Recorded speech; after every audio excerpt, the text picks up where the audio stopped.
No matter if points are gained or points are lost, there will be much to discuss. For analysis regarding tonight's Winnipeg Jets game, here are Dave Manouk, Ezra Ginsburg, and your host, Drew Mindell. The Illegal Curve post-game show starts now.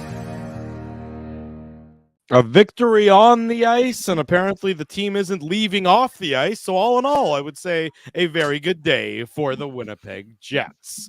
Good evening, Winnipeg. Good evening, Manitoba. And for all those joining us live this evening on our YouTube channel and all of our social media platforms, we welcome you to the Illegal Curve post-game show.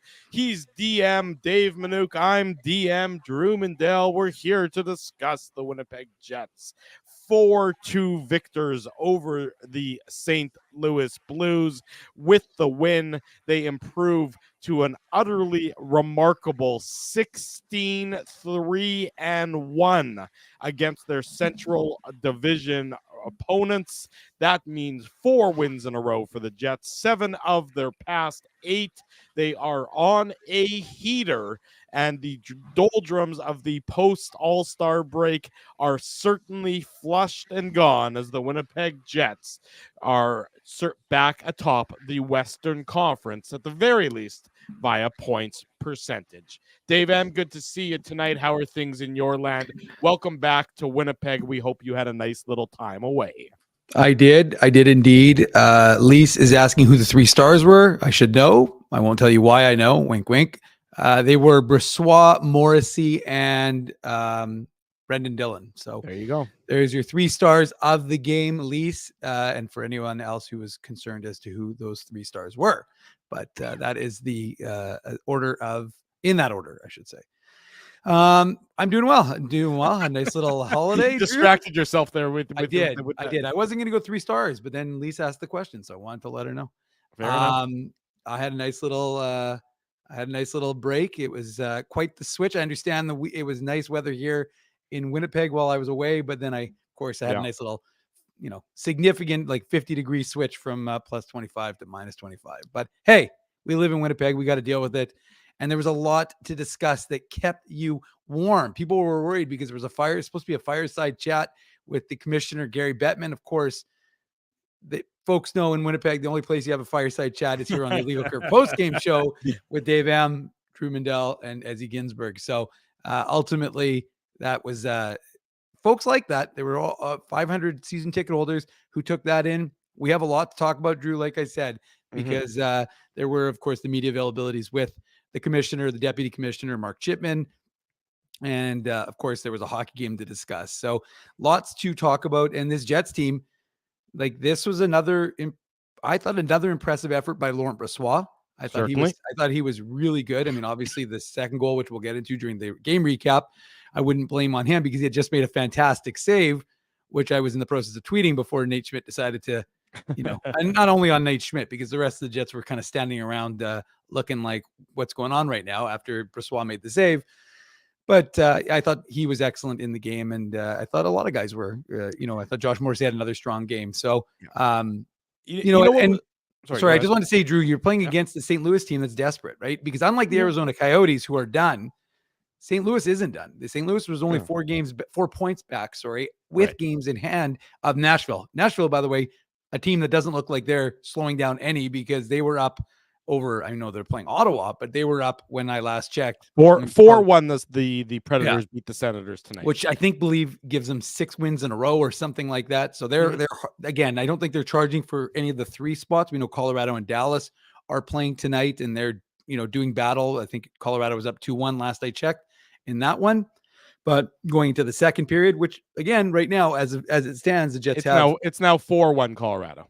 Okay, well, it looks like then the Jets will end the evening as first place team in the Central based on points percentage. Yeah. But it was an important game because this is a team.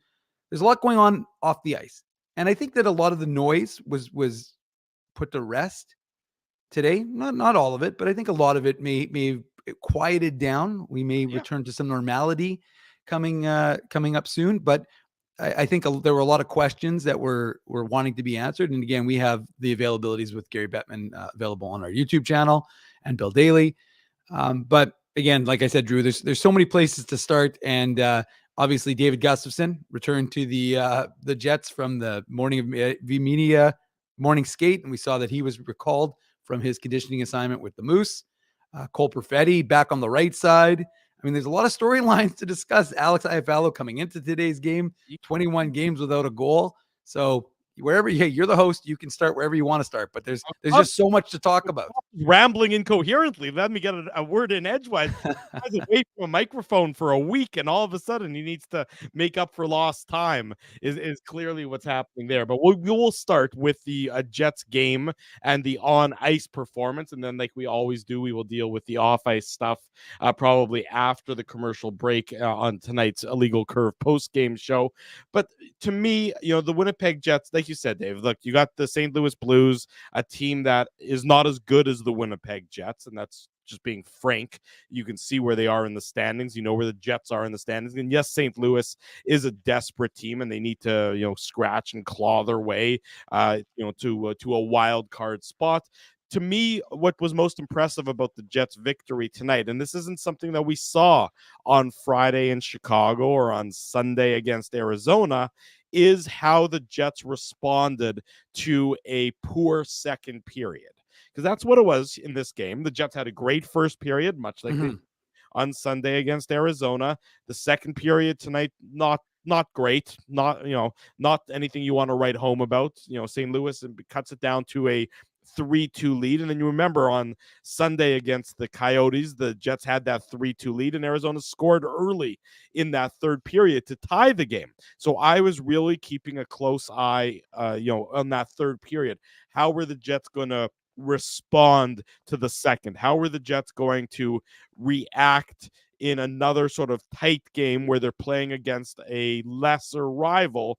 Are they going to let that other team back into the game and then have to win it in overtime like we saw Friday, Sunday? Or are they going to maybe affirm the victory in regulation time? And I was impressed by the Jets in that third period in that they did affirm the victory. They obviously get the insurance marker, and we'll talk about that in the Betway game recap. But for me, it was more just the way they played that third period. I thought that they were relatively in control for a lot of that third period. I mean, St. Louis had some opportunities because there was, a stretch of 4-on-4 hockey, and there was a stretch where, the Jets got into some penalty trouble. Of course, Mason Appleton took that roughing penalty, and I mean, the Neil Pionk high stick doesn't really matter in this case because that happened so late in the game. But to me, that was the most impressive part from the Jets' perspective, is that they sort of affirmed that victory with the performance in the third period, Dave.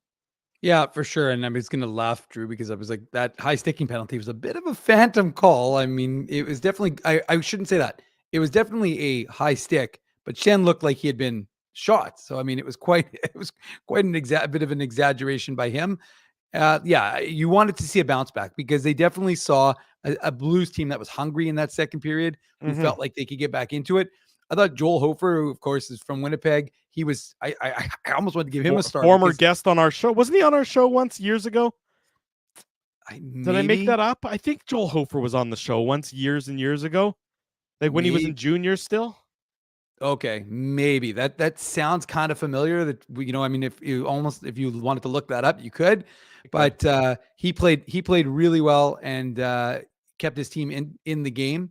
And then, like I said, the Laurent Brossoit was excellent in that second period as well, only giving up the one goal. So I agree with you, Drew. That third period was important. And one of the talking points today in the media availability with head coach Rick Bowness, which of course you can watch on our YouTube channel, not during our show, is that the comfort in playing 1-goal games. I believe St. Louis played a ton this year. They have a great record in 1-goal games. I'm pretty sure, like Kelly Moore was telling me earlier, that they've got the most in 1-goal games. So, and we'll be hearing from Rick Bowness, speaking of, fairly shortly, but from the Matt Frost Media Center. But Drew, I think that was the key, was you wanted to see a strong third period, and that's what we did from the Jets. And they closed it out, and they continued to have that dominance, which you outlined in the first minute of the show against the Central. And we talk about it. That's how important is it? We talk about how important it is for this Jets team to finish first place. Yeah. Well, that's what you need to do. You need to eat the competition in the division, and that's what they're doing right now. And so it's been an impressive effort. And again, like I said, this is a St. Louis team that while they've, fallen of late, they're still a team that was within that striking distance of the playoffs. And you knew that they wanted to have a good effort in tonight's and that's what they had. They had the right start to the game. There's always going to be a sag. 60 minutes are never going to be dominant for an entire 60 minutes. It's just not the way the game works. So that second period, you did see that sag, and then that's why that third period to me was so important, because you sort of seen those second period sags carry over and be maybe more of the more of the 60 minutes than less of the 60 minutes of the game. Here's Jets head coach Rick Bowness. Just your take on the options you have in net when you're able to put your backup in against a team like that, hungry team like that, and get the results that you get. Yeah, he was great again tonight. He's been very consistent with those level of play. After the first couple of games early in the season, he's been wonderful. So we have no hesitation at all to put him in the net against anybody. So tonight's a divisional game. It's a big game. But as we said earlier, like when we signed him, we wanted to reduce Bucky's workload. We're doing that, and we're getting great goaltending from LB. So we have no hesitancy at all to put him in the net. 2 games ago, looked like we were seeing the beginnings of some chemistry from that second line. Did you see them take a massive step in that tonight? They were good the first night they played together. They were very good again tonight. So you got 2 very reliable players in Sean and Alex, and it gives Nick a little more freedom out there, and he's better on that left side than he was on the right. And right now, the line looks really good. We wanted, from day one, since we got Sean, we're trying to get that chemistry on that second line. That's very, very important as we move forward. And so that line's look very good. And I know the third line got caught a little bit when Adam was out and that goal against them, but that, Thomas and Kyrou line is... Wow, they're very good. Yeah. They're exciting. They play the game very fast. They're very, very dangerous on the rush, and especially when they got Torrey Crew coming up with them all the time. It's a 4-man rush every time, and they all hang on the puck. They use the width of the ice on their entries, and they use each other, and they're able to make those cute little passes between the defender's stick and skates, and they just read off each other very well. But they're fast, they're highly skilled, and they're very, very poised and confident with the puck. Your thoughts, though, on Adams' ability to suppress that line tonight? Pardon me? Your thoughts, though, on Adams' line's ability to suppress it? They did a very good job. Listen, they're going to get their chances, that line. You saw Kyrou late in the game. He's just leaving the zone. He's out by the blue line. That's hard to defend. So I thought Adams' line did the job they needed to do. They shut them down as best they could. They pulled their goalie early, and there's a lot of those D-zone draws. And now you have Monahan, so you're running him and Lowry together, Lowry and Scheifele together. This is kind of a dry run for the stretch run or the playoffs. Like, do you imagine that in your mind? Yeah, that's what we need going forward. It's not just Thursday night, too, the next game. It's nice. You want to try to have 2 centermen out there at the end like that. And it's nice to have on that left side to have Sean and Adam out there for sure. And it looked like you gave quite a lot of time for Dylan and Pionk for that. What did you see from them battling? Yeah, well, they're very reliable. They were having an outstanding game tonight, so they should be on the ice. Is that the defenseman equivalent of rewarding guys that were scoring or something like that? Yep. Having a good game, you got to be on the ice. I just want to ask about Josh Morrissey. He's got 11 assists in his last 5 games. Is there something different you're seeing recently, or is that just a matter of he was creating a lot of offense earlier. We just weren't scoring any goals for him. We monitor the chances for and against very closely, and he's always been up there in terms of creating chances for us. So, yeah, it wasn't going our way offensively for a while, but now the puck's going in, and he's making great plays. And on creating chances, the fourth line, Nemeskov had a great chance late in the game there. What did you see from Perfetti, Nemeskov? Yeah, I like that line. Again, we're trying to give them some quality minutes because of the schedule that's coming up, trying to reduce the schedule, the workload of the top 2 lines. Adams' line's going to get their customary 15 to 17 minutes, and we're trying to reduce the workload on those top 2 lines, and we need that fourth line to give us that 10, 12 minutes. Just one more about the Blues players you mentioned. You've faced off against Robert Thomas a lot in your career with Dallas and here. What about him makes him such a fascinating player and one of the most skilled passers in the league? Great skater. I mean, he is. He's fast and he's powerful. There's a lot of fast guys. I think he is powerful as well. He's very strong on his feet, and he's another guy that can make plays at high speed. Doesn't have to slow down to make a play. Some guys are fast, but they got to slow down and make that next play. He doesn't. He's got great vision, and he's a very talented player. Thanks.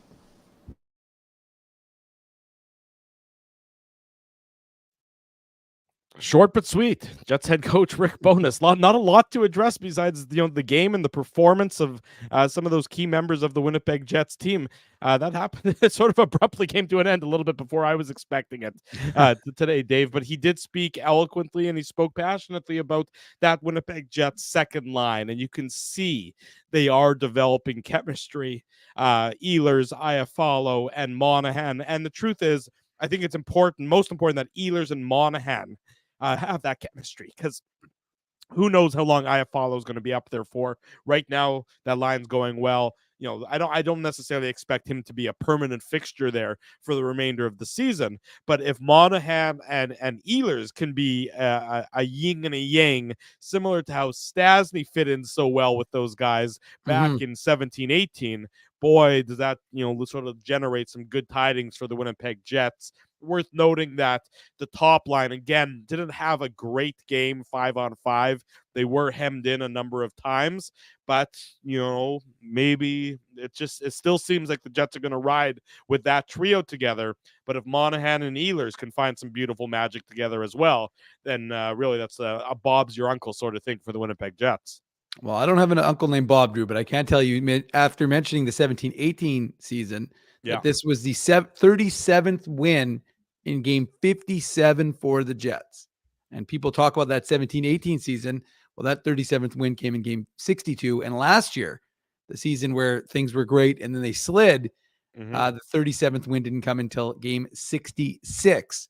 So this team is far ahead of some of the best Jets teams we've seen in this city since the return of the team in 2011. So the folks, remember, folks, everybody was concerned about a drop off, and the 5-on-5 play has definitely dropped off. The team is not as tight. Rick Bowness talked about that in the morning media availability. The 5-on-5 play has not been as good from the whole group, not just one line, but the whole group has been seen a drop. Obviously, the special teams is offsetting that. The goaltending, again, also offsetting that. But this team isn't seeing that fall off. As Drew said, 7 games of their last 8, they've won. So the standings bank continues to look like the Jets are, a threat. I mean, like I said, you're going to have to see some improvements, and that top line remains kind of questionable in terms of what they're doing defensively. But, like I said, the coaching staff is trying. I mean, the big focus right now, and Rick Bowness has talked about that, is finding that chemistry, Drew. And you're right. Nikolai Ehlers, you needed to find someone to play with Nikolai Ehlers. Sean Monahan was asked about that. He was asked, learning how to play with Nikolai Ehlers, because we always hear, Ehlers is difficult to play with because he's not traditional. He doesn't go in those straight lines like most folks and most players, I should say. And so Monahan was asked about that, and he just said, he goes, I like playing with him. Like I'm figuring him out. It's taking a bit of time, of course, because it's all new. But he actually said he reminds him of Johnny Gaudreau, who of course he played with in Calgary. Sure. And so, shifty, small, fast, and he basically paralleled playing with Gaudreau in Calgary to playing with Nikolai Ehlers. So if Jets fans were concerned about that, in terms of finding that chemistry, well, if we can see a recreation of Monahan and Gaudreau with the Ehlers and Monahan, well, it'll serve the Jets in very good stead.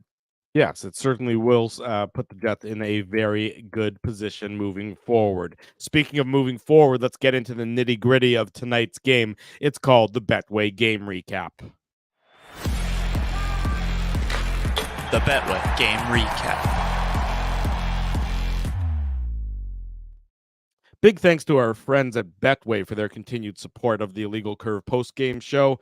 As you well know, Betway is one of the most trusted voices in sports betting, both in Canada and all around the world. With a large selection of betting options in sports, as well as strong promotions and fair odds, what are you waiting for? Head on over to Betway and bet your way. Must be 19 years or older to play. Please play responsibly.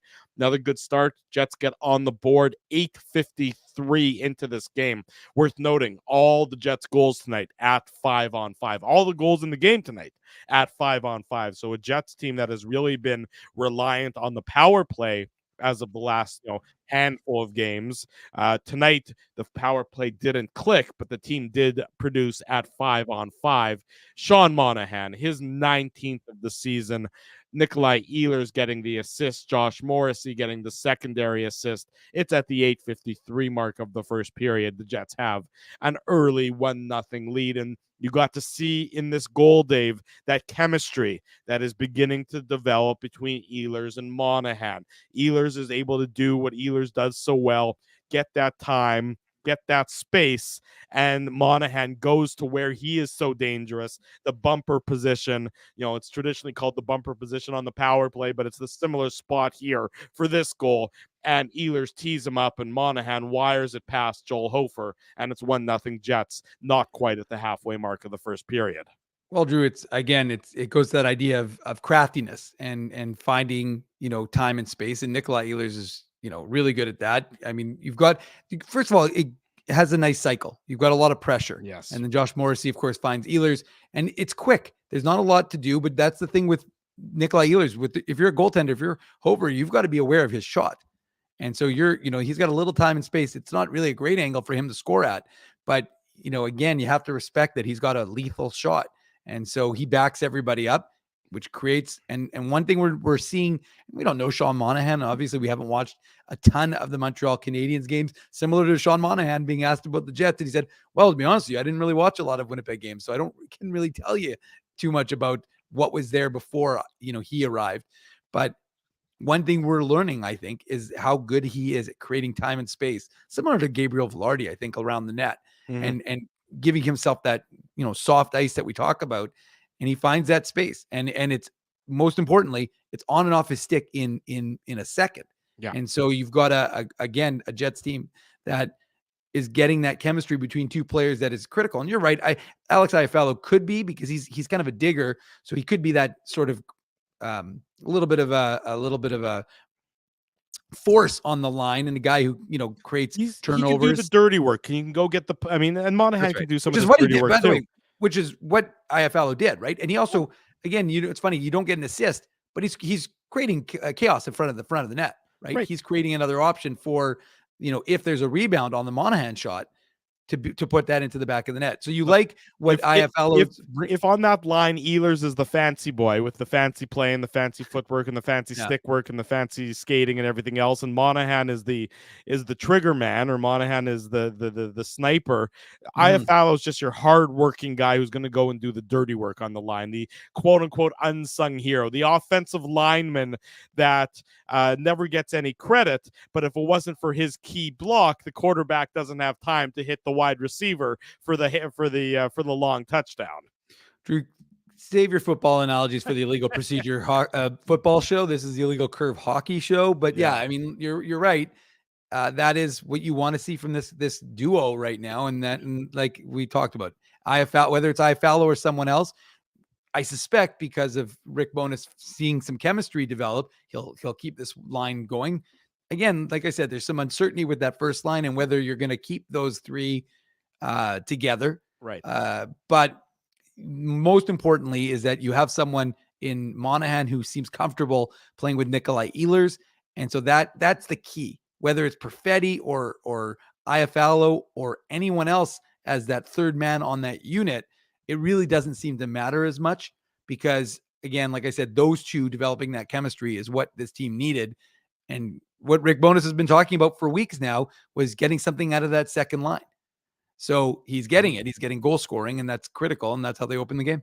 Yeah, exactly right. The Jets get that opening goal, and they get that 1-0 lead, and that's what you want to do against the St. Louis Blues team that is, as we talked about, scratching, clawing, trying to sort of climb the ladder and, rung by rung back into a playoff spot or back into the heart of the playoff race. But an early goal against really has a demoralizing effect against the team like St. Louis. And that was his sixth goal. Sorry, just quickly, Drew. That was what Iafallo's sixth goal now. And he was looking like he still is looking like a Cy Young Award winner at 6 goals, 0 assists at this point now. At this point, wait till later on in the Betway game recap, and it's no longer 0 assists at that point. But again, I just wanted to just make this quick point. Is just again, this is why twofold. Number one, the Jets made a trade for him early because they wanted to be able to get him acclimatized, knowing going into March there will not be any practice time. So he's acclimatized, and I'm just saying this is the reason why whenever I see things with winners and losers, I can't ever read them. You can't even read them like a year later, 2 years later, let alone like within a minute. But winners and losers, or this trade's a bomb. Again, he has 6 goals in his last 4 games. So he's looking like a pretty good addition to this Jets club. I would say he certainly is right now.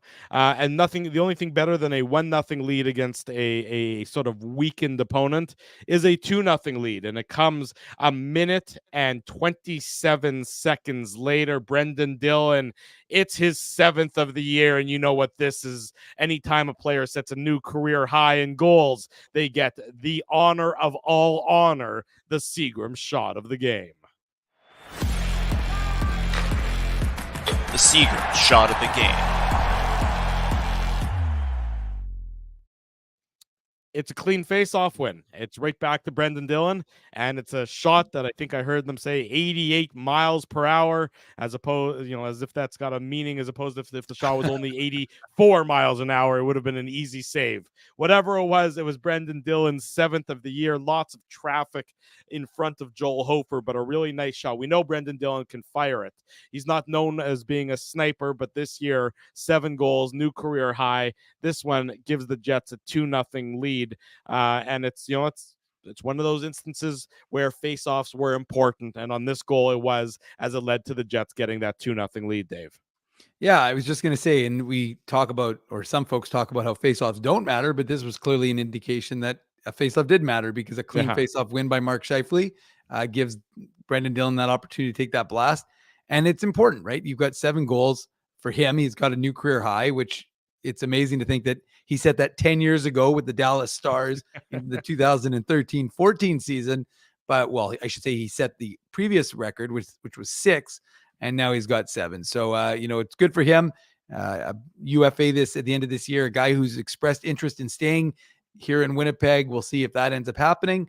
But for right now, Brendan Dillon, another good addition to this Jets team since he came over. And one of the things that Rick Bowness has talked about, Drew, is the need for the defense to step up and produce. And, you're getting, obviously Josh Morrissey's become an assist machine, who already was last year. I mean, he's not going to hit his number of over 60. I think he had 60 assists last year. He won't quite get there this year. But on the heater that he's on, he might. Don't count him out. He might have it by next week. You never know. I was going to say, I don't want to go against Josh Morrissey, so I won't. But, I mean, again, it is interesting to see, like I said, guys like Brendan Dillon contributing, and that's what this Jets club needs, and that's what they get with his blast to give them a 2-0 lead. Yeah, exactly right. 2-0 for the Jets. It doesn't last that long. It lasts 30 seconds. St. Louis battles back. Pavel Buchnevich, a guy that is certainly the apple of a lot of people's eyes if the Jets make another acquisition ahead of the trade deadline. His name is rolling off of people's tongues. Assist to Marco Scandella, Robert Thomas as well. Jets sort of get caught running around in their own zone on this one. It's a bit of a mishmash it's not a full line change. Lowry's not out there, but it's Nemesnikov, Appleton, and Niederreiter, and the Blues do a good job of sort of cycling the Jets to death. And it's probably one I would say that Laurent Brossoit doesn't want to give up this rebound. It's it's a glove save, but it pops out of his glove, and sure, the Jets have been on their heels on this shift. But if it's a clean save, which it probably should be a clean save, then Buchnevich doesn't get the opportunity to deposit the rebound. Nonetheless, it's not a clean save. It's sitting there, and he's got some goal-scoring talent, as he's got his 23rd of the year here, and he tucks that in to cut the Jets' lead from 2-0 to 2-1, and it's been a lot of goals through the first 10 minutes and 50 seconds of tonight's contest. Yeah, and look, like that goes to the idea of St. Louis being a hungry team and not wanting to again rest on their laurels and say, okay, well, we lost this game. The Jets are feeling good, the crowd is feeling good, but despite there's some heat in the building, even though it was ice cold outside, and like I said, Brendan Dillon was pumped up. You could see the excitement from the Jets, knowing that obviously that's a significant goal for him. and for their team. And yeah, you don't like that the Jets kind of sat back a little bit, and St. Louis takes it to them. And ultimately, you've got a goal in the back of the net, and Drew, you broke it down, so I don't really need to break that one down any further because you've just done a good job on it. But like I said, Busnevich is I think I pronounced it right. Who knows? Yeah, you're close enough. I was gonna say it's close enough, but like it's funny. He's the kind of player that everybody talks about. I mean, what was that? Was that his 19th goal? I think 23rd of the year. I mean, look, he's a guy who's he's a top 6 player. He's probably a top 3 player, on a lot of teams. He's a really talented player. He's under contract for another year. If he gets traded, and that's a big if, he's going to cost a lot. He's not going to be an inexpensive acquisition for any team, because you're talking about a guy who would certainly, he turns any team's top 6 that much better. Again, unless you're coming to blow away the Blues with an offer, I don't know how trading him necessarily improves their team, but they're right in that awkward, mushy middle where they're not yet bad enough that they need to sort of not retool, but retool on the fly, and they're not good enough that they can be a contending force. So that's where the Blues are sort of stuck there. That's why when you're stuck there, you wonder if you can maybe go pick the bones of your opposition a little bit. But he's a nice hockey player who would look great on any team, and certainly would turn the Winnipeg Jets, top 6 into just a force of nature if you add him with Ehlers and Monahan, or however you slot him in there. That Jets top 6 into a really, really impressive force. He gets the goal here, makes it 2-1 at that point, just a bit over the halfway mark of the first period. But the Jets respond, and they respond 4 minutes and 43 seconds later. It's Kyle Connor, his 24th assist to Josh Morrissey. That's Morrissey's 2nd assist of the game. So let me do 3 plus 3 plus 2. 11. Well, 3 plus 3 plus 2. I was going to say 8 assists in the last 3 games. That's what I was going with that. I think there were 2 more. Weren't there 2 more in this game prior, though? Yeah, there very well might have been. It's hard to keep track. I'm pretty sure it was either 2 in the game prior, or 1 and then 2 in the game before that. It's been a lot of assists and not that many games for Josh Morrissey is the bottom line of that. He catches the Blues in a not great line change. And this is, again, it's a nice shot by Kyle Connor, but Joel Hofer has to make this save from my estimation. It didn't appear to be an overwhelmingly threatening. It's Connor's coming in, but the angle is cut off, so it's not a breakaway. Hofer is out to challenge, and Connor picks a corner, but it's not like he puts he picks it so supremely that all a goalie can do is sort of shrug his shoulders and laugh, sort of like Ehlers did against what team was that? Was that Minnesota or Chicago? Chicago, I think, on Friday night, right? It was Chicago. Yeah, when he went roof daddy. So Connor gets the goal. Nice shot, not the best shot, probably should have been saved, but nonetheless, the Jets, you have to like the transition from, it was a 1 pass up, scoring threat, scoring opportunity, and the Jets do score to make it 3-1, and that's where the first period ended. Another very solid first period for the Winnipeg Jets, getting the 3 goals, and I believe, if I'm not mistaken, they had 3 goals as well in that first period on Sunday against the Coyotes. Of course, these ones were 5-on-5, and those ones were heavily influenced by the power play. Yeah, I just want to say, though, it's ironic that we're talking about a Kyle Connor goal that was essentially set up because he made a poor play defensively in the offensive zone. That's where his pass gets intercepted. They turn it away. He wasn't exactly burning the midnight oil to get back, or turning on the afterburners, I guess would be more appropriate, in order to get back defensively. And then he's able to take advantage of it as he's doing a little bit of a shallow dive on the center ice. And he, of course, again, you're right, credit Josh Morrissey for recognizing that and getting it up to him. And look, Kyle Connor is a phenomenal player. He's got 24 goals this season. It was a hell of a good shot. I mean, you could say that maybe Hofer lost his far post, but Kyle Connor's got an elite shot. He's an elite player when it comes offensively, and that's 3-1 goal. And Drew, before we go into the second period, maybe they discussed it on the broadcast. I didn't. We in the press box had no idea what had happened. Was there any explanation as to the Adam Lowry, Braden Shen fight? Because from my viewing, and I saw the replay, but I'm just curious as to what the assessment was, first of all, of yours, but like I said, I saw it. And when I watched it live, I thought Shen had given him a couple of shots to the back. And I thought that wasn't enough. And maybe it was Shen's trying to get his team going a little bit. That's largely the explanation. I mean, I was I was watching and listening to the broadcast, at this point in time, and they were equally confused. Kevin and Dan didn't really see anything that happened on the ice that led to it. I think the Jets really were sort of in control of the game early. They had the better of the flow of the game, through the first 5-6 minutes. And I think Braden Shen approached Adam Lowry and basically said, I need to drag my team. I need to wake my team up, give them a little bit of the smelling salts without the actual smelling salts. And I think that's what that's what resulted in the fight. And, so you think Adam Lowry's like, oh, sure, if you want to bring your team in, and I'll oblige. The code is probably why Adam Lowry dropped the gloves in this instance. Because you're right, Adam Lowry, the way the Jets were playing, and Adam Lowry getting off the ice for 5 minutes is a bigger detriment to the Winnipeg Jets than Braden Shen being off the ice for 5 minutes. I like Braden Shen as a hockey player, so I'm not saying that, but he's not the same player he once was.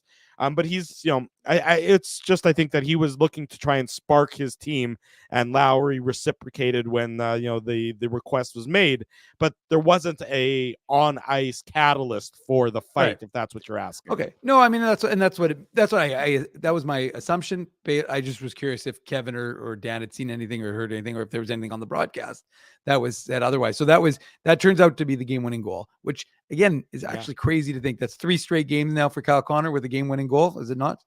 It would be, yes. If you go back to the 2 OT winners, and certainly that would be the case. And that is his 50th career game-winning goal, which is well above anyone else. He was tied with Mark Scheifele. He's now ahead of Mark Scheifele. And T. Konopoli like that fight.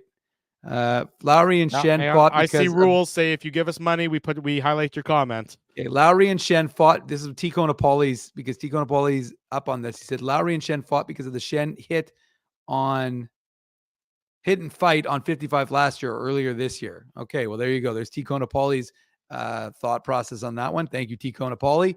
But getting back to Kyle Connor, 50th game-winning goal.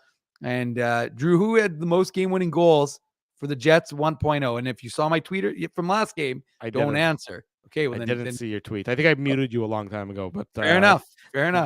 Who had the most game-winning goals from the Jets 1.0? Yeah, and for the record, Kyle Connor smokes his game-winning goal tally, but I mean, and I want the chat to participate as well. I mean, I'm gonna say, is it not? It wouldn't be. I mean, it's Howard-Chuck seems like the obvious answer, but I'm assuming that it wasn't Howard-Chuck. Nope. Timu wouldn't have played for the Winnipeg long enough. Nope.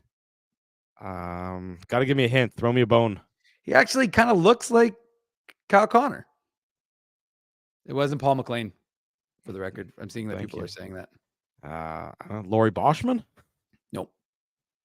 Phyllis is asking what the question was. The question was, who had the most game-winning goals for the Jets 1.0? I give up. What's the answer?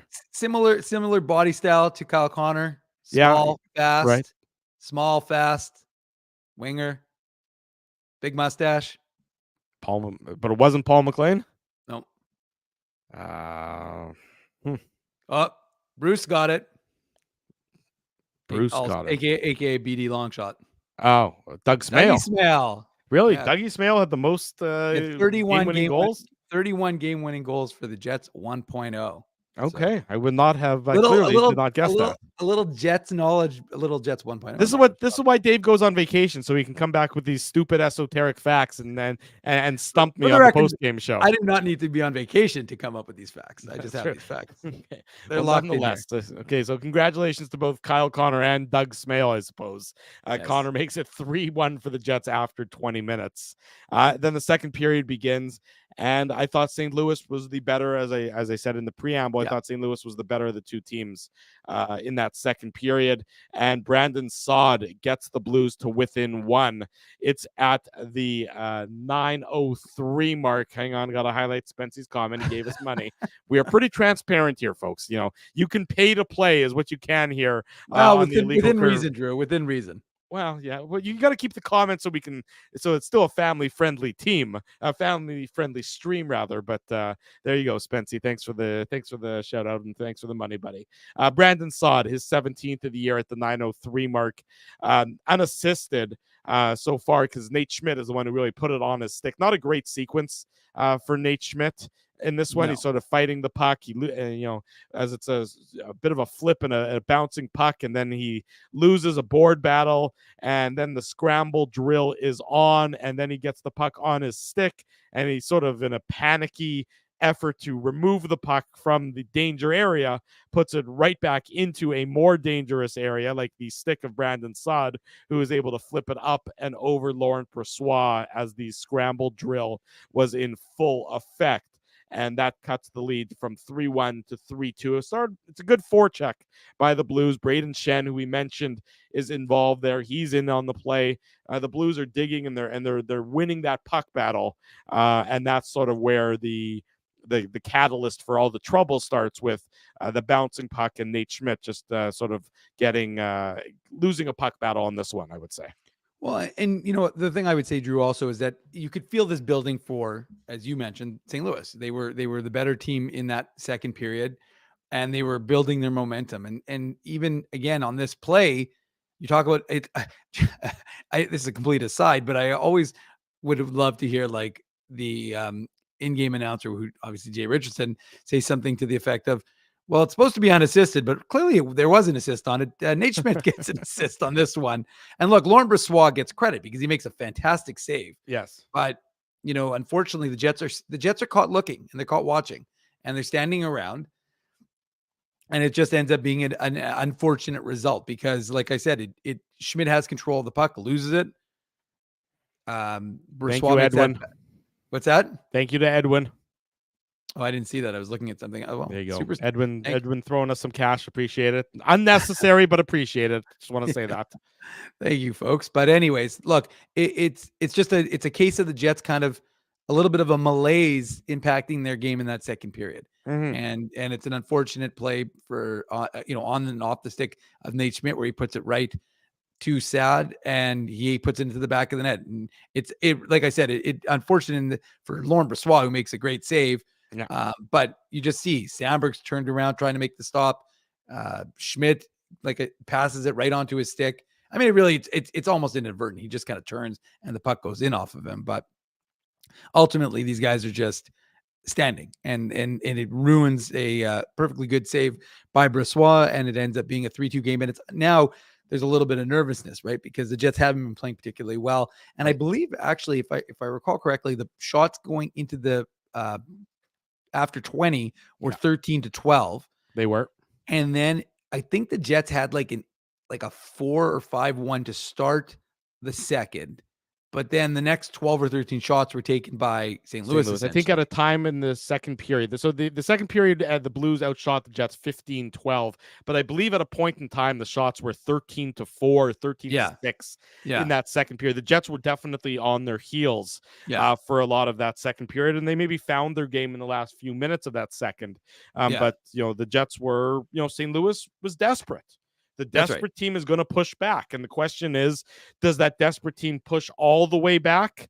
Or do they get just close enough that they, unfortunately for them, fall a little bit short? Thank you, In Bones We Trust. Again, folks, we appreciate it. Don't feel as though you need to give us money unless you want to give us money. We'll still highlight your comments even if you don't pay us money for it. I was going to say, we highlight the comments regardless. So, I mean, you don't need to do that. We appreciate it. It's very nice of all of you, but it's definitely not, it's not necessary, but we do appreciate it. I was like I said, I was going to say the unfortunate part for the Jets is they did have chances. Nino now someone QMJ is saying don't want to be left out. Yeah, this is this is mine and Drew's secret plan and not secret plan to be like, don't do this. Yeah. By the way, folks, don't tell Ginsburg that this happened because we're just going to keep all this money. This is just going to the Dave and Drew slush fund. Yeah, this is a complete aside. As he wasn't on the show, he doesn't get to be a part of it. Doesn't know. So this is our manna from heaven. We appreciate it. But look, it's like I said, it's a there were chances. And Nino Niederreiter, I think, was a little frustrated because he was set up with, I would say, at least two or three chances in this game to score. Couldn't get it done, but there were chances. I mean, they did create, and you're right, towards the end of the second period, I'm thinking about Drew, where I think it was that play, Mason Appleton fed it over to Niederreiter, and Hofer made, like I said, he made a number of really good saves to keep his team in this game. Well, and there was also that great save that Hofer made. And I can't remember if that was at the end of the second or early in the third, off Alex Iafallo, easy for me to say, that great glove save after that terrible giveaway. It was sort of a weird game. I can't remember if that giveaway was from if that was off the stick of Colton Parayko, where he just sort of fed. It was like a birthday gift. I jokingly said it was at Alex Iafallo's birthday today because it was, whoa, this is now become a complete monstrosity, Drew. But we're appreciating everybody for doing this. Yes, thank you, Kenny's water bottle, giving us some money. This again. But read the comment, Drew. No, people. No, please, people. No need to give us the money, and then just keep. And he says the reverse psychology is working. We appreciate this. Anyways, this is even making the show even more fun. Thanks, by the way, for everybody who's joining us. Want to make sure you smash that like button and ensure you're subscribed, because Gary Bettman's media availability, the coach's media availability, you know how you get all that stuff? And there's really pretty much us and the Jets are the only two media entities in this city who are doing this. TSN does it, but they clip it. So you only get clips. You get the raw audio from us. Raw video too, Drew. And so you get the TSN Sportsnet. They clip. They never provide. To be honest with you, they really don't even post anything unless it's notable. And we link to that as well. But like I said, if you want full length video, come to Illegal Curve, but make sure you're subscribing. Yeah, there you go. Good comment there from Dave M, reminding everyone why it's important to smash the like button and why it's important to subscribe to the YouTube channel all the time. 3-2 after 40 minutes. The Jets need to have a good third period after they have it the last couple games. How's that third going to unfold? Well, there was some power play opportunities for the Winnipeg Jets. Braden Shen into the box early for tripping. No dice on the power play there. Wasn't really a very nice power play. Appleton, he takes a roughing penalty. Bit of a questionable call, but I guess the Shen call was also maybe a little bit on the soft side. So no dice for the Blues on that one. And then both Sundqvist and Scheifele take offsetting penalties, interference to Sundqvist, and sportsmanlike conduct to Scheifele. 4-on-4 hockey is high event. There was some good opportunities for both teams. Neither team scored. It took until the 10:13 mark of the third period. Alex Iafallo, his 8th of the year. Finally, he gets off the schneid. First goal in 20 games, if I'm not mistaken, Mr. Minuk. 21. It's his 8th of the season. Assist to Ehlers and Monahan. You could see how big of a goal this was for Iafallo personally, and how much it mattered for the Winnipeg Jets themselves. That is the all-important insurance marker. It starts with Monahan winning a puck retrieval, winning a puck battle. He gets it to Ehlers, who is able to find some soft ice, and he unleashes a shot that misses, but it comes off of the end boards, and Iafallo is exactly where you expect him to be, in the dirty area, and he sort of bangs it and crashes it through Joel Hofer and into the back of the net. Oh, so pretty for Alex Iafallo and the Jets. It's a 4-2 lead for the Jets in the back half of the third period. And what I thought was, as important as this goal was for the Jets, I thought their play in response to it was equally important. They didn't rest on their laurels. Yeah. Pardon me. They had some additional shifts where they controlled the flow of play in the blue zone. The fourth line, I remember, of Perfetti, Nemesnikov, and Barron had a couple of good shifts where they almost had an opportunity. Perfetti came close to getting off of his schneid as well. But the Jets, I thought, were the better of the two teams in the third period, and that's what I was looking for when the period began, and the Jets responded in kind, and as a result, a well-earned, well-deserved 4-2 victory for the Jets tonight. Thank you to Brendan. His comment up on the screen: where would this team be without Laurent Brossoit this year? We saw what happened last year with Dave Riddick. He has instilled so much confidence when he is in net, and amen to that, Brendan Matheson. Laurent Brossoit has been, I said it. We asked Marty Biron about it on Saturday, Dave. About sort of when a goalie is comfortable as the backup and finds a good situation. And Marty spoke about that, him finding that situation in New York and being comfortable as the backup, not always chasing the golden ring of a starter's position. If you're the Winnipeg Jets, again, I would be looking to try and sign Laurent Brossoit to a contract extension. You don't have that next goalie banging through to be a backup just yet. So if you can get the Laurent Brossoit under contract for a couple of years at a decent cap hit, I think it's a no-brainer. Yeah, no, Laurent Brossoit was a big part of this hockey game, as his first star would suggest. Cough, cough. But I think it was clear. No, he is, and he's been a big part of this team. And Rick Bowness, again, going back to what was spoken about this morning, there wasn't certainty, right? Because the Jets don't play again now till Thursday in Dallas. We'll be live on location, Boston Pizza. I was going to say, I knew you weren't going to miss that opportunity to mention the fact that we'll be live on location. So hopefully 400 of you in the chat right now, everyone will join us. Not everyone. Well, I don't know if they could have the capacity for everyone, but hopefully most of you will join us at Boston Pizza on Thursday. Boston Pizza Taylor. Drew takes every opportunity he can. There you go. That's the leap. What are we calling it, Drew? A leap day party so big it only happens every 4 years. There you go. A leap day party with a legal curve. That'll be fun. But the point is that you knew that they were going to probably want to start Connor Hellebuck against the Dallas Stars. The Jets have, of course, the back-to-back coming up this weekend. Yeah. With Carolina. And then who do they play on Sunday? Buffalo. Buffalo? Yeah, Buffalo. So you know that they're going to get Laurent Brossoit into one of those two games. So this is the idea that he's going to be playing more. We talked about it. 16 games. We're not in March yet, but 16 games in March, which means you need a backup. This guy he's a 1A. Connor Hellebuck is like a one phenomenal, whatever that is. A one star or a one double star. And Brossoit right now is a 1A. Yeah, no, and it's true. And so you're right, Drew. And look, like Thomas Milic, good young goalie prospect, but these guys take some time. Mm-hmm. So I would think that, and remember, he was with the ECHL until he got the call, and he's joined Colin Delia up with the Moose.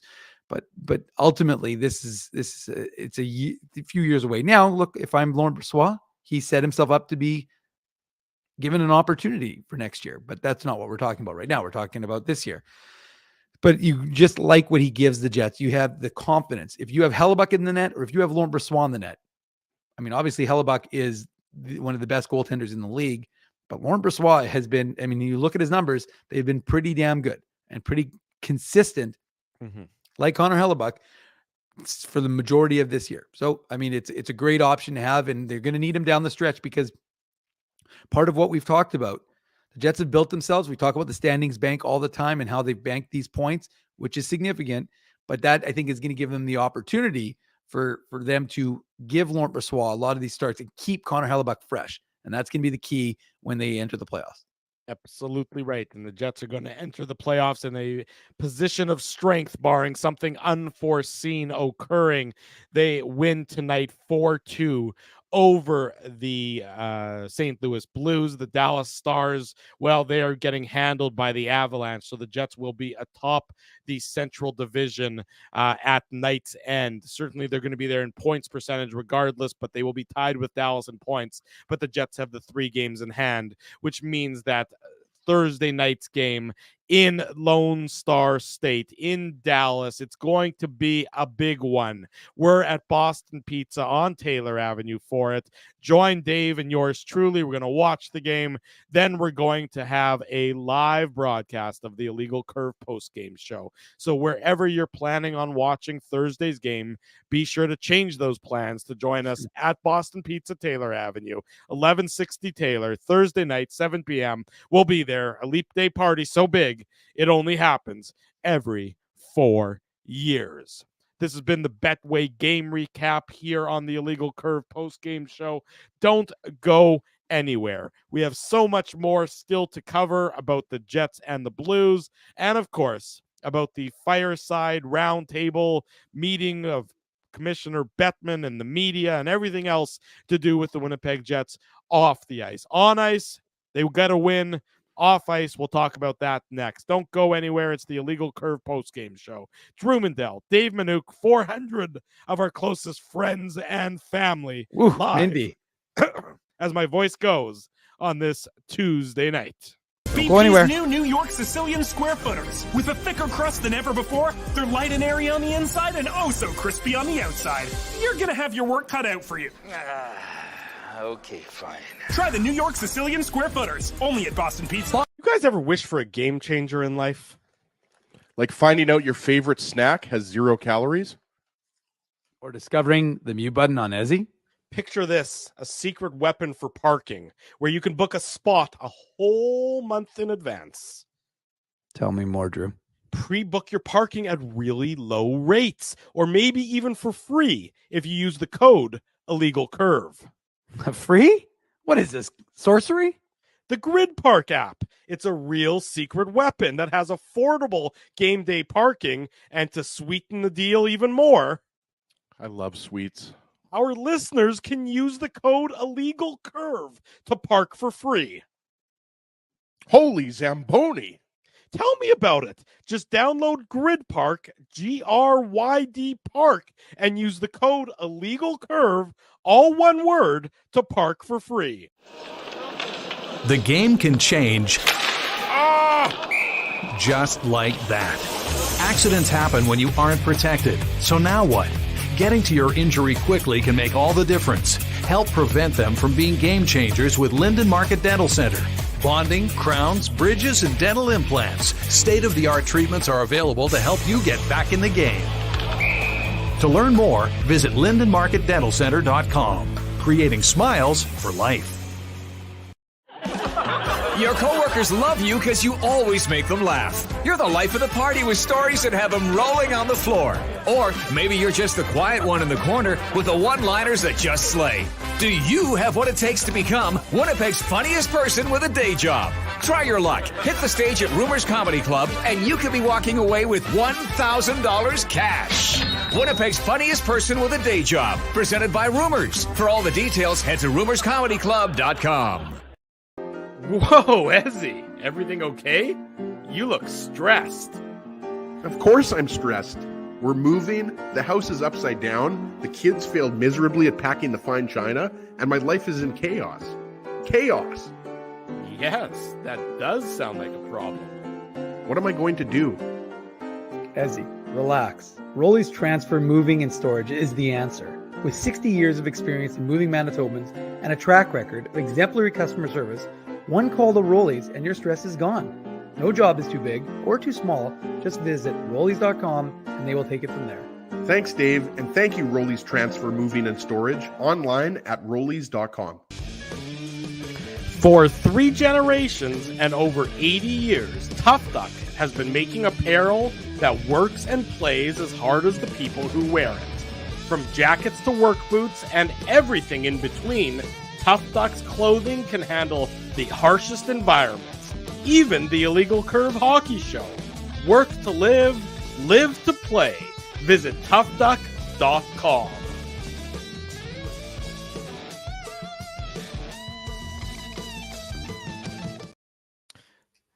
Tuesday evening, we're back. The Illegal Curve post-game show. Drew Mandel, Dave Manouk. Jets win 4-2 over the St. Louis Blues. They improve to 16-3-1 against their division rivals. They've won 7 of their last 8 games, the only blemish being that loss to the Calgary Flames. They've won 4 in a row, and they head into a 3-game road trip starting Thursday night in Dallas. Another key Central Division matchup against the only team in the Central that they have yet to garner a victory over. I don't know if that's factually true or not, but you're right. Sounds good. No, they lost. They beat Colorado already this year? No, they beat Colorado. Yeah, they went into Colorado. Don't you remember on that road trip that they started it off with that big win in Colorado? Right. It's been a long time since they played the Avs, though, right? It's been like months November? since they played. November, it I feels think like November or early like December. But it was a while ago. Yeah. Oh, did we do was one of the Boston Pizza games a win again? Yes, the Boston Pizza win was against Colorado. That is right. Thank you. You refreshed my memory. Okay. I don't know what I did, but sure. Yeah, there you go. You jogged my memory. So good job on your job by jogging my memory.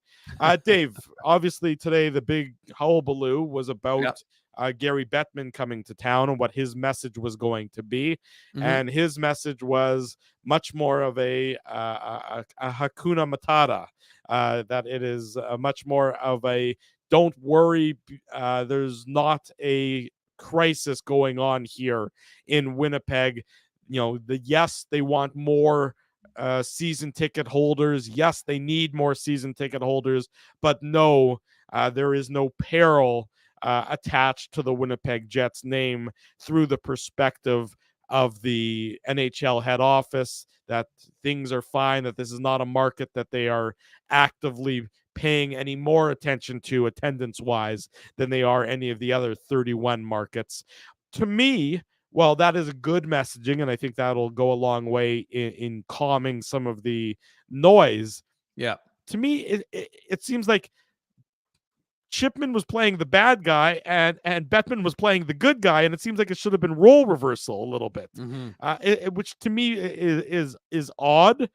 Ultimately, it doesn't really matter. It's, the commissioner came and said, nothing particular to worry about. Just get out and support the team as best you can. But the whole sort of, I don't know, the whole vibe and the whole approach, a little odd to me would be the word that I would use. Well, I mean, first of all, I don't know that people are saying the local media. I don't think that it was a local media that started this as some sort of buzz. I mean, people. It wasn't even nothing to do with the media. Mark Chipman gives an interview to The Athletic. Yeah, a Toronto-based media, for the record. Regardless, I don't care who. But what I'm saying is, you can't. But you have to differentiate. The generalizations is what pissed me off. The idea that somehow you make a sweeping generalization and everyone has to accept it is just unfair. I don't think it's an apt characterization. So, I mean, if you're going to make a comment, then that's fine. First of all, you can have a difference of opinion. We don't have to agree that your comment is right or wrong. It can be whatever your opinion is. But the fact of the matter is, just be specific. Don't just use a label, the media, and say, well, then that covers everybody, because it doesn't. It's just, again, let's just try and have an honest dialogue about this. Now, speaking to that idea, I wanted to talk about a few things. Number one, the fact is that this was part of a planned attendance, nothing to do with Bettman, as he reminded us in his availability in the Matt Frost Media Center. It wasn't as if he's never been in Winnipeg. He comes almost every year. He came last year. It was earlier last year. He was in here in November. Like I jokingly said, I don't know why he picked a Tuesday in February. That is a curious decision, but let's be realistic. He flies in, he flies out. So it's not he's not planning. He doesn't spend a lot of time, but he comes to all the rinks. So that's nothing that's untoward. I just think that's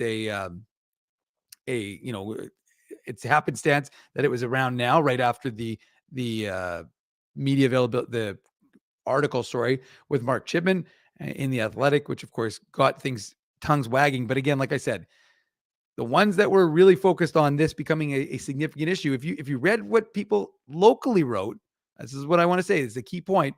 Most of us recognized that the Jets probably aren't going anywhere based on, a number of circumstances.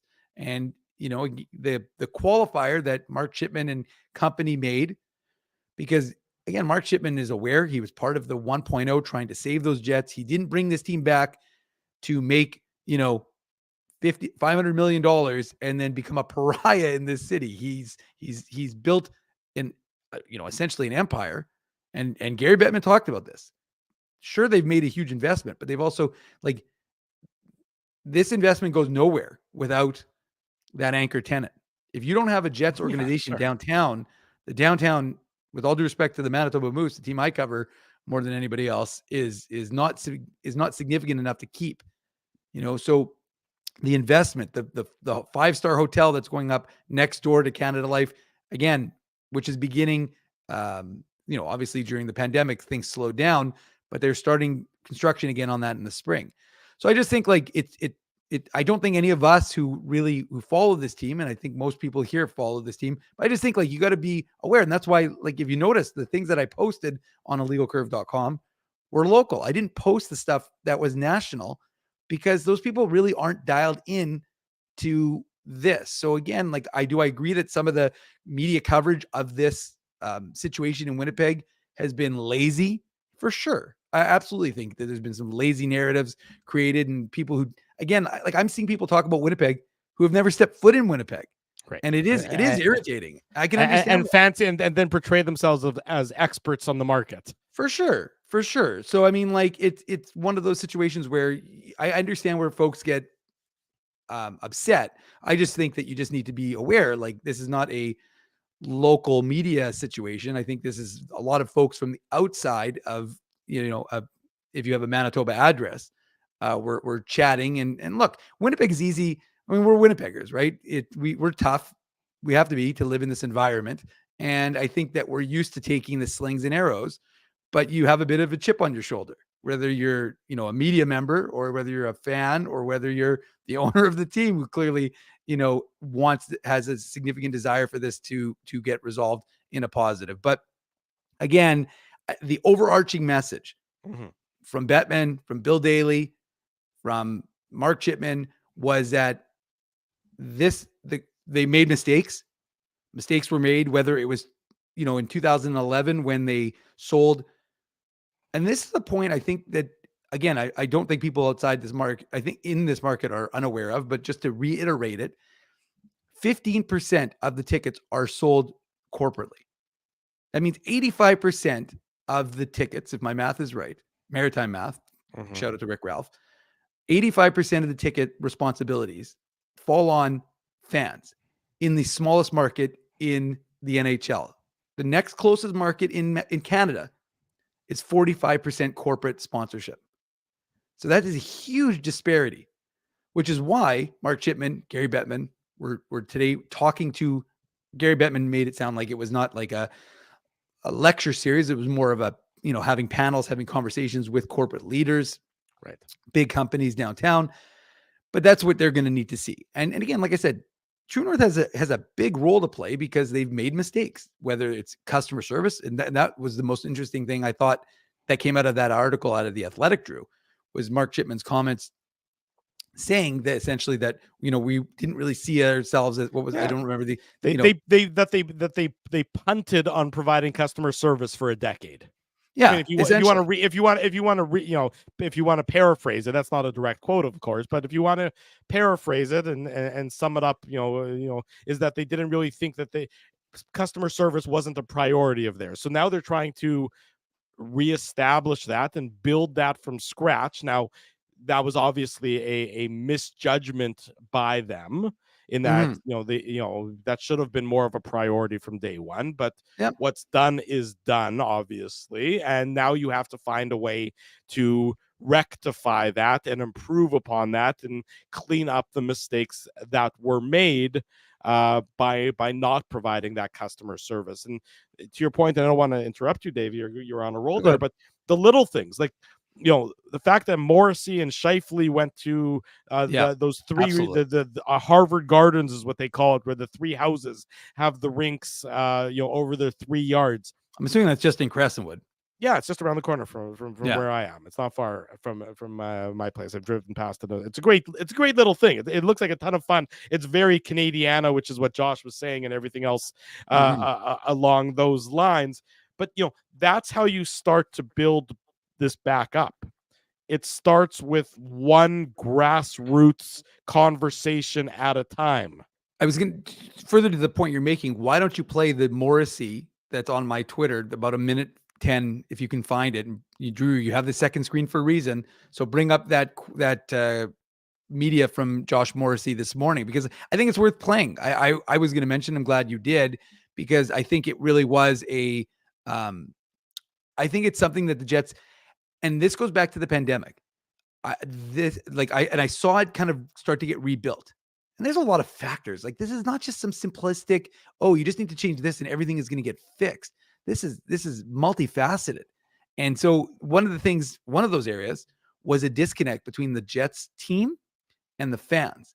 And I started to see that get a little bit closer together with this summer, because of development camp and fans and the team were interacting, which you didn't see for a number of years. So I don't know if you've got that queued up, but there we go. Let's see if this assumes I know how to make the audio work.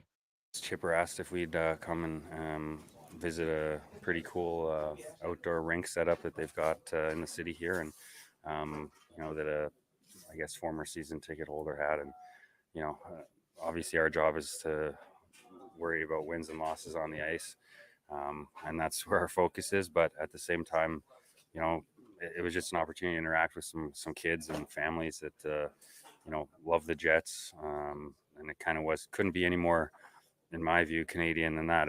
Outdoor rink across 3 front yards, and with trees in the middle of the ice and stuff. It's pretty awesome. So it was just fun to go interact with some great people, and I think that's something that I've always valued about the Jets organization, and Mr. Chipman is their commitment to the city of Winnipeg, their love for the city of Winnipeg, and I think that's just another example of him trying to get players in a situation, interact with some of the great fans, and be a part of this community. So it was a lot of fun. There's Josh Morrissey from earlier today. That, of course, available in its entirety on illegalcurve.com and on our YouTube channel. Look, it's little things. It's not going to be, there's no magic bullet. Mm-hmm. There's no, look, winning goes a long way. Remember last year, they sold out the playoff game. So, if you're talking about not selling out playoff games, it's a different situation entirely. They sold out the playoff games. The attendance numbers have been growing, especially in the second half of the year. These are all good signs. These are all things that tell me that this isn't dire straits or anything. Yep. But in terms of winning back disaffected customers, and not that I know the financial situation of the people who have Harvard Gardens, but I know the neighborhood. And if these people were once your season ticket holders, you need to find out why they're not your season ticket holders anymore, because it's not it's generally a relatively affluent neighborhood that they have these 3 rinks in. So you got to find out why they're not your season ticket holders anymore. And you do it by communicating and talking to the grassroots. You call up the local business that used to have season tickets and had tickets that they spent a lot of money on, good seats or seats in the 300 level, whatever it might be, and you call them up and you hear from them. And it's going to take a time, and it's going to take a lot of shoe leather. And I use this analogy on my Twitter feed earlier, and this is not an invitation to talk politics. So if you're going to start talking politics as a result of my comment, just do not. But the best political campaigns, where you garner the most support, start by being on the ground, talking to people, one door at a time, one conversation at a time, and you win them one vote at a time. And you win season ticket holders back one conversation at a time and one mini package at a time. That's how you do it. There is no magic solution. You can't snap your fingers and all of a sudden get 65% success rate from the corporate community, but you can start by having those conversations, and that the realization of that is about a decade too late for True North, but it's not a decade. It's not so far gone that it can't be repaired ever. It's just not going to be overnight. And as long as they know it's not going to be overnight, they will be fine. And as long as they're committed to putting in the effort to do so, ultimately the community and the people of Winnipeg and the business community and Joe Blow, who can afford whatever Joe Blow can afford to go to, will be there, because it is, as long as they see the love being reciprocated from my perspective. Yeah, and look, I'll end with my thoughts with Gary Bettman's. We're not here to preach doom and gloom. And he just said this is going to take a community effort alongside with the team. But he goes, I believe this place will do it. And then it was funny because then he got a big applause from the crowd, about 500 folks. And then he said, I'm not used to that, but it's not bad. So look, again, could they be blowing smoke? Could they be here to do that? Sure. Could they, look, Mark Chipman is well regarded amongst the ownership and so I'm not, and the board of governors. So that it's a sensitive issue, but I mean, the league they're not unaware, right? If you heard one of the questions, and again, I don't know, we'll have, hopefully, if you didn't get a chance to watch the fireside chat, Colby, bless his heart, working his buns off trying to get everything done. But we got Gary Bettman's media availability. That's on our YouTube channel. We'll have the fireside chat, which I don't know that anybody's actually going to have. And I don't think it was live streamed. So we'll have that on our YouTube probably tomorrow, if we can get it later tonight. But if you didn't get a chance to, it's worth watching. I think there was some, obviously it's the questions are gone over, but ultimately it's a sanitized, yeah, form, but it is, but Drew, it is. But one of the first questions was about, I was just going to say, one of the first questions was about Arizona. Right? I'm not criticizing it. I'm not criticizing. I wouldn't expect that it be a blanket open forum. So that's not a criticism. That's just a reality of that kind of situation. Yeah, and like I again, what I was just gonna say is that the fact is he was asked about Arizona. He was asked about the Coyotes, because obviously Jets fans are like, well, what's going on here? You're right. Looking at Winnipeg, and then you've got situations like Arizona. San Jose's got terrible crowds now. The folks aren't used to seeing Winnipeg because of all those years of sellouts. And one of the things that Gary Bettman essentially said, and again, I'm trying to wrap this up, but there was a lot to talk about today, is that businesses go through evolution. As I think I just highlighted the comment from Al. And so you can focus on the past and where the mistakes you made. And it's important to, of course, be aware of those mistakes so you don't repeat them in the future. But ultimately, you have to figure out a way to move forward. That's what it sounds like the Jets' plan is. And like I said, it seems like the league is on board, and really, ultimately, no timeline. Basically said, look, this is just so the Jets can remain not viable, because there's not a question about their viability. It's about their competitiveness. Do you want to spend $80 million if you're only making 70, right? And you're losing that. I'm just saying, from that perspective. For the record, and this is, I don't believe anytime a team, any professional sports team claims that they're losing money, I call BS on that, just for the record. Of course. And it's interesting you say, that there's the comment up there that, businesses always go through an evolution, and that's true. And there's sometimes where, where certain businesses or certain forms of entertainment are hotter than other forms of entertainment. But one thing you can always control. So there's a lot of variables that are out of your control. So you want to focus on the ones that are in your control. And one that is in your control always is the degree of customer service that you provide. And now I certainly hope that True North has learned a lesson that cannot be something that you ever let slide away, because as long as you always provide customer service and as best customer service as you can, you always have that to fall back on. That can always be your backbone. Maybe your team isn't the best on the ice. There's going to be some times where the team struggles. Every team has it. But if you provide customer service at its absolute finest, which you can control, then you can leverage that during some of those darker days where your industry isn't as popular, or your team isn't as good, or the on-ice performance isn't what it once was. Will True North heed those lessons? Time will tell. I hope they do. But there you go. There's the off-ice analysis from tonight's very busy edition of the Illegal Curve post-game show. Drew, apparently we have immaculate customer service, according to Scardy. Well, we do have immaculate customer service. When the guy from BC sent me a very rude message telling me to go do something that's not anatomically possible. I Yeah. didn't respond. I just deleted it because I thought it'd be better to not provide bad customer service. In this instance, I just said, okay, you got that off your chest. I don't need to escalate things any further. Let's wrap it up with the Tough Duck hardest hitting comment. The Tough Duck hardest hitting comment.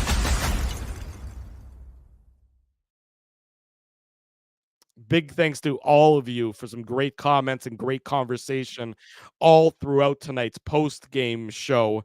Here is the winner. It's pretty straightforward. I thought it was a good analysis. The fourth line, Perfetti, Barron, Nemesnikov. The fourth line was fantastic tonight. They play like that, and we being the Winnipeg Jets in this instance, are golden. Stewie 9. I hope I'm pronouncing that right. But Stewie 9, you are the winner of tonight's Tough Duck hardest hitting comment. Send me an email, drew@illegalcurve.com. Slide into my DMs @ICDrew. Hopefully don't tell me to do something that's anatomically impossible. Let me know your mailing address, and our friends at Tough Duck will be glad to ship you out a toque for that, your Tough Duck hardest hitting comment on tonight's Illegal Curve post-game show. Good night for the Jets on the ice, Dave. Good night for the Jets off the ice. It's always a good night when you head over to illegalcurve.com for all your post-game needs. And of course, Recap's already up, Drew. I know it is. And of course, our YouTube channel is a great resource all day, every day for all your latest Winnipeg Jets, Manitoba Moose audio and video. Big thanks to everyone for joining us tonight. Big thanks to our sponsors, our friends at Rumors Restaurant and Comedy Club, Grid Park. I just actually booked my parking spot for tomorrow's Ice Cube concert using Grid Park. So I'm already ahead of the game. Use Grid Park. Use code Illegal Curve to park for free. So check them out if you're going downtown for tomorrow night's concert. Come say hi to me if you run into me. I'll be the person awkwardly there, but that's still, I'm usually the person awkward in all situations. But nonetheless, Grid Park, a great resource when you're looking for parking and you can book months in advance. Linden Market Dental Center, Betway, Zappia Group Realty, Tough Duck, Seagram's, Rolly's Transfer, Farmery Beer, and of course, Boston Pizza, where we will be on Thursday night for the live on location edition of the Illegal Curve post-game show and the Leap Day watch party, a party so big it happens only every 4 years. That is going to be Thursday night, 7 p.m., Boston Pizza on Taylor Avenue. I saw that comment from Spency, and I'm doing my best to get through the rest of the post-game show without laughing at that point in time. So we look forward to welcoming everybody on Thursday night if you're able to join us in person. If you're not, we'll see you. Who's asking, Drew, what time does everyone show up? Come on. Show up as early as you want. Show up whenever you can, Stu. So we'll be there at 7.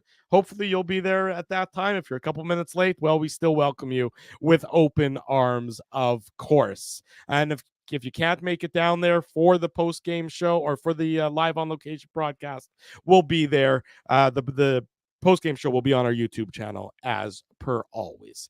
Big thanks to all of you. Big thanks to all these fine businesses. Big thanks to everyone for their continued support of Illegal Curve Hockey. If you haven't already done so, smash the like button. Happy belated birthday to my sister, by the way. Happy belated birthday to Rach. Rach's birthday. Can't miss that one. If you haven't already done so, smash the like button. Be sure to subscribe to the YouTube channel, subscribe to the podcast, leave us feedback here, there, and everywhere, and tell your friends and family. The best place to be after each and every Winnipeg Jets game, and again on Saturday mornings at 9 a.m. is the Illegal Curve YouTube channel. Jets win 4-2 for DM Dave Manouk. I'm D. What? Sorry, Drew. Hate to do this to you. And I should have done this hours ago. But just quickly, we do have IC merch available. I'm just going to do a quick plug here, Drew, and then we'll end the show. Okay. IC merch is coming back. I'm going to have a link on the website, illegalcurve.com, under the merch tab. You're going to have a but a month to order the gear. And then you can see the gear. I'm wearing it right now. Yeah, hat, I'm actually that sort of wearing it thing. underneath. I'm wearing it underneath my Kentucky sweatshirt. There you Big go. Win, So big win for my Wildcats. Buzzer There you beater go. tonight in There Mississippi you go. State. So folks are asking about merch. I've had a lot of people asking questions. You can buy the hoodies. You can buy our zip ups now. You can look like IC if you want. Yeah. But we appreciate the support. So we're gonna have the merch button. It's gonna be on the website. I'll make it active either tonight or tomorrow. And then, like I said, you'll have about a month. And then once the orders are in, there's gonna be a 1 month window, and then we're gonna try and get to everything. And if you can get it to you early, great. And if not, well, it'll take at least about a month. But just so you know, we'll have a 1 month window to order, and then it'll take probably 3-4 weeks after that. But that's kind of their new plan, just so everyone, if you want to order merch, you'll be able to. Unfortunately, the Canadian Food Inspection Agency said we cannot offer replica Ezzy beards. They said that is outlawed and banned. We are not able to offer that as part of our merchandise offering, but everything else under the sun will be available on the website, illegalcurve.com. Stay tuned for all that news. And of course, our social media platforms will have all the latest as well. Thanks to everyone for joining us. For DM Dave Manouk, I'm DM Drew Mindell. We'll see you Thursday night. Until then, we wish you good night and good luck, and thanks for watching the Illegal Curve post-game show.